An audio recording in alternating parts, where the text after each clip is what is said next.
Hi there. My name is Pan Yone. I'm 42 years old.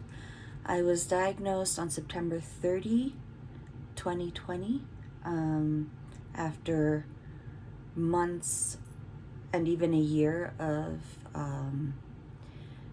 abdominal pain and missed periods. My healthcare center believed I was going through perimenopause. And so I took their word for it. When I was diagnosed, my cancer stage was about 3B because it had spread from my ovaries to my peritoneum to my omentum.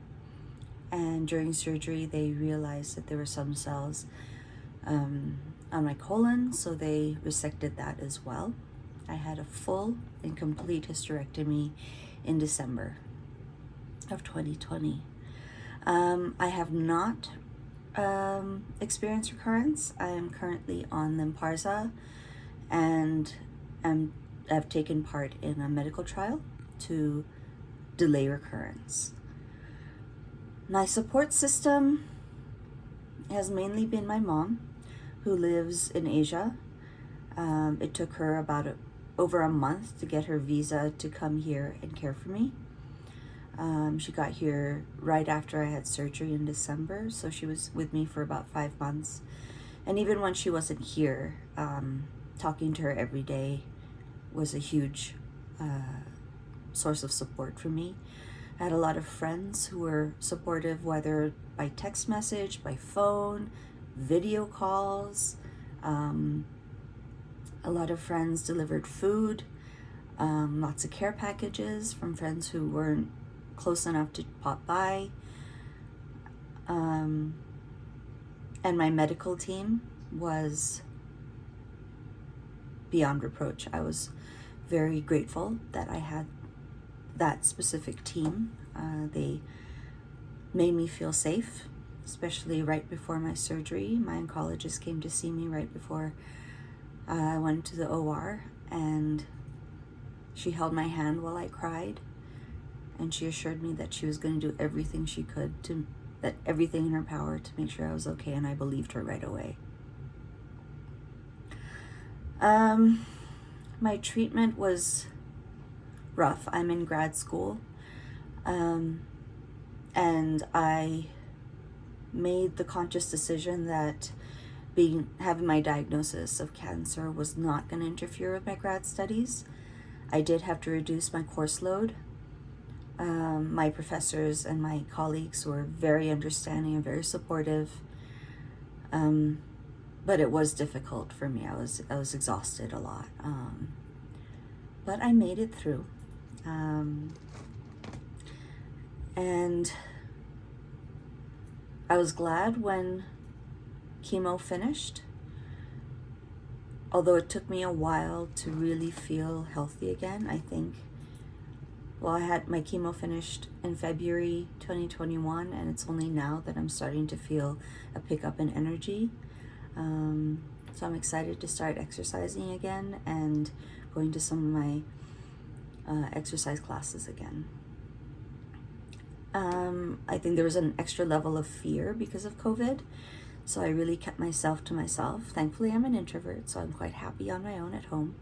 But there were moments that I wished I could just go out and see people, but there was just so many layers of protection that my friends wanted to make sure that they were protecting me. So, we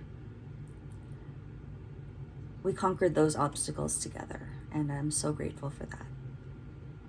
What does the word hope mean to me?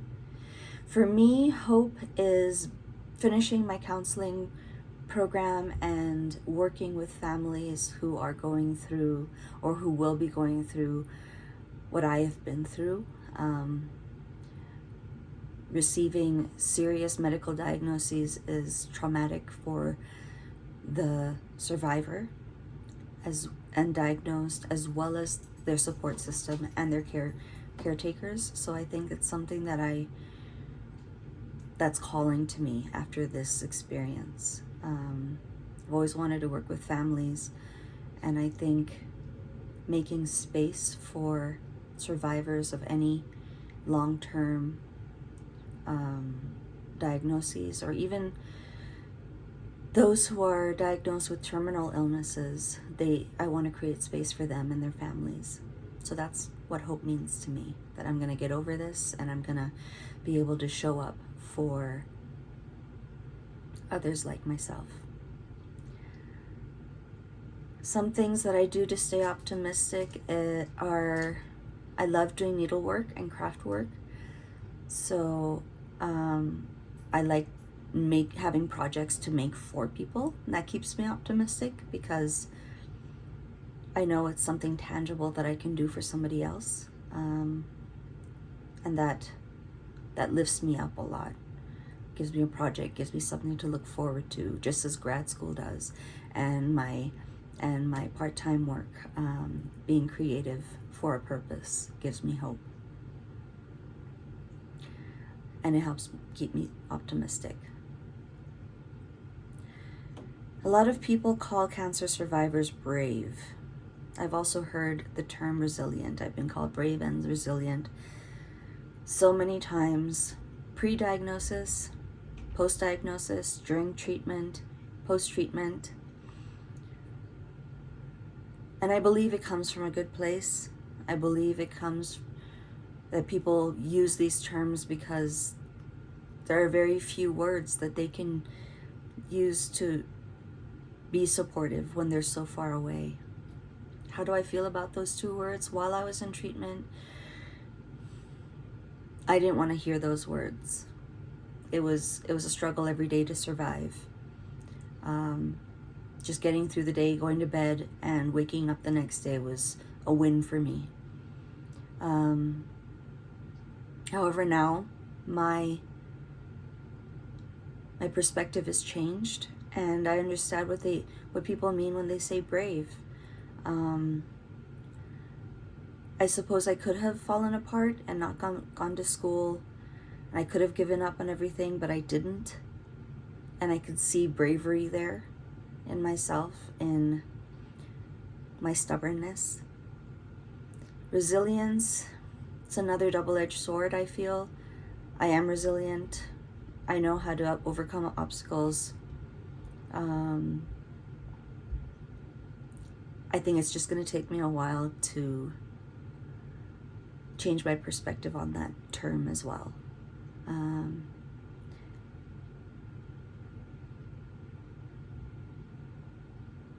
What words of advice do I have for other survivors? Take each day, one day at a time, 1 hour at a time. I always say every day is an adventure because I don't know what my body's going to be doing, what I'm going to be able to eat, what I'm going to be able to stomach, what side effects I'm going to have. Having little projects really helped. So if that's something that you enjoy doing, whether it's writing, blogging, vlogging, getting out of bed, taking a shower, arts and crafts, anything that can spark passion in you, I would say tap into that and lean on it heavily.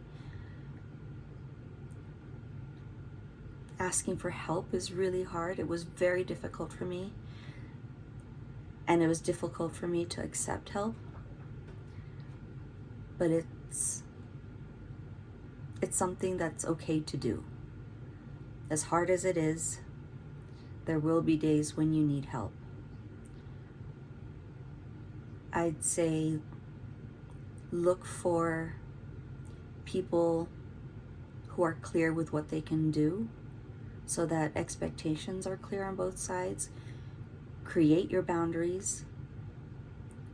People, your friends in your circle may not know what words to say and may want to overcompensate for that, and it's okay to say no. It's okay to say, you know what?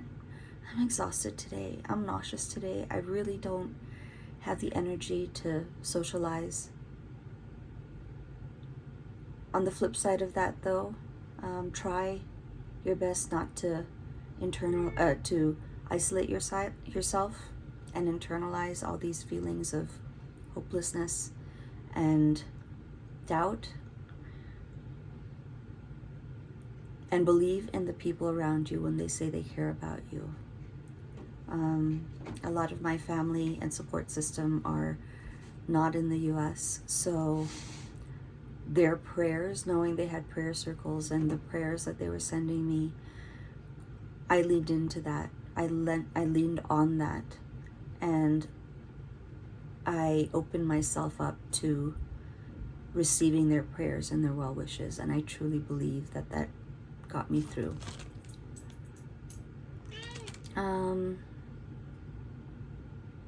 Any other words of advice?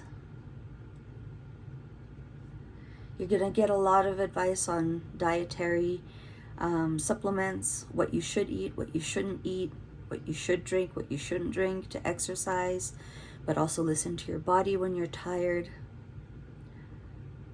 What I take from that is always listen to your body. You can challenge yourself every day a little bit if you're up to it, but if you're tired and you need to rest, then rest.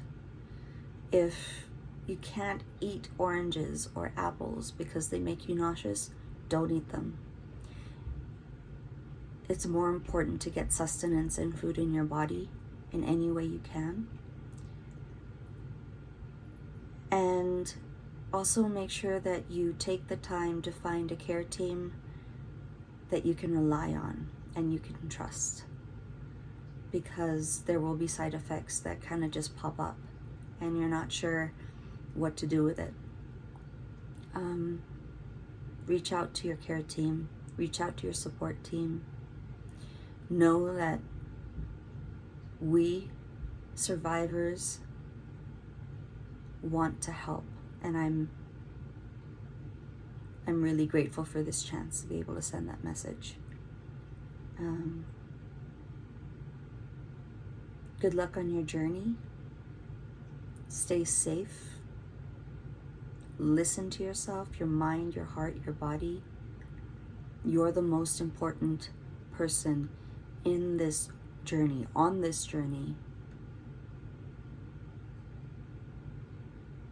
And do everything you can to survive, regardless of what other people say. Trust yourself. And that's it for me. Thanks.